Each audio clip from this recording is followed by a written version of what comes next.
Welcome back. Now for your 5-day weather forecast, we go outside to Danae Hall. This morning we started the day with a comfortable 7 degrees, but you might want to bring an extra layer for later. We'll drop down to 3 degrees this afternoon with a mixture of sun and clouds, and this evening the temperature will drop down even further to a low of -2.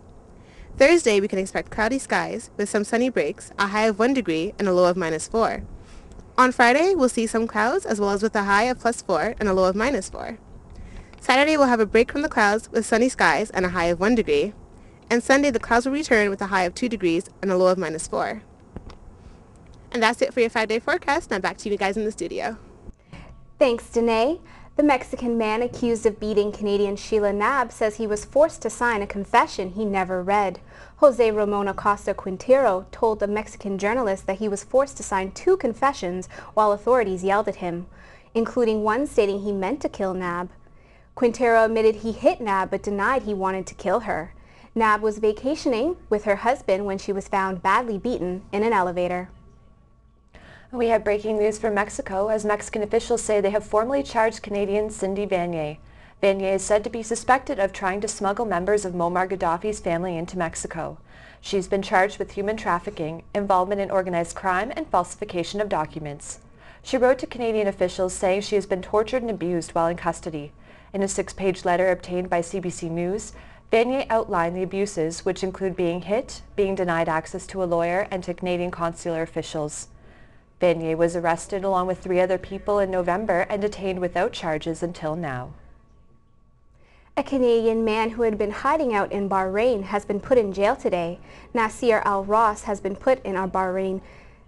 in Bahrain since he lost the appeal of a 5-year prison sentence over his involvement in the Arab Spring protests. His supporters say that when Al-Ross tried to leave Bahrain, he was kidnapped, beaten, and tortured. His supporters also say they fear for his health as Al-Ross has no access to his much-needed medication.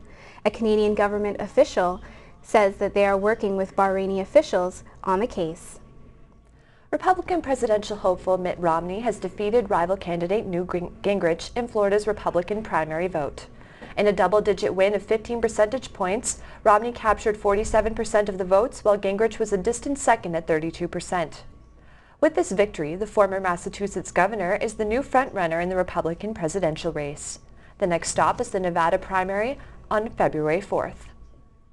The drug company Pfizer has recalled 1 million packets of birth control pills in the United States. A packaging error which contains an insufficient dose of the hormone-based drug increases the risk of the user getting pregnant. The affected packages have expiration dates between July 31, 2013 and March 31, 2014. The drug maker says the pills don't pose any real threat to women's health. However, the company is urging customers affected by the recall to switch to a non-hormonal form of contraception as soon as possible. And now with your sports news, here's Luke Vermeer.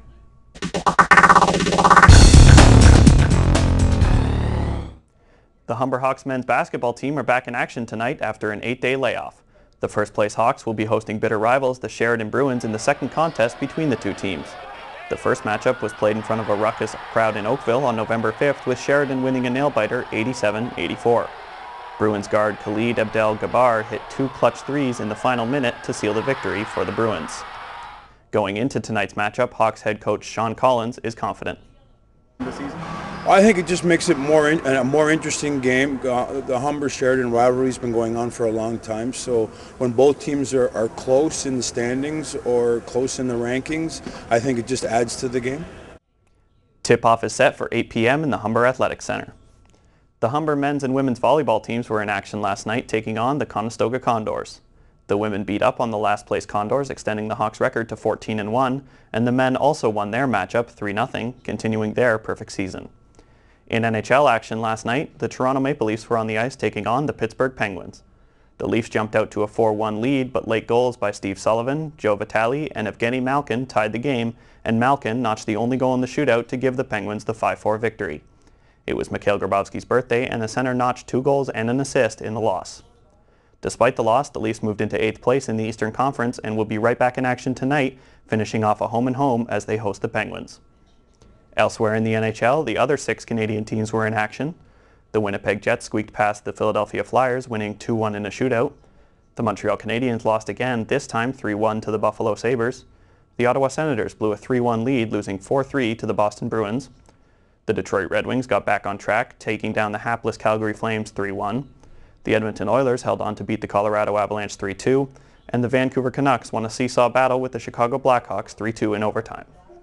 Back to the hardwood, the Toronto Raptors lost their 12th game in 15 contests, falling 177 to the Atlanta Hawks. Josh Johnson paced the Hawks with 30 points as the Hawks jumped out to a 56-37 lead at the half and never looked back. Jared Bayless led the Raptors with 14 points in the loss. The Raptors will be back in action tonight, traveling to Boston to take on the Celtics. I'm Luke Vermeer, and that's your sports news for today. Thanks, Luke. After the break, we'll get the latest in entertainment from Stephanie Lippa. Canadian musician will be touring Canada for the first time in 20 years. Adele has thrilling news, and Humber's Got Talent. Entertainment is coming up.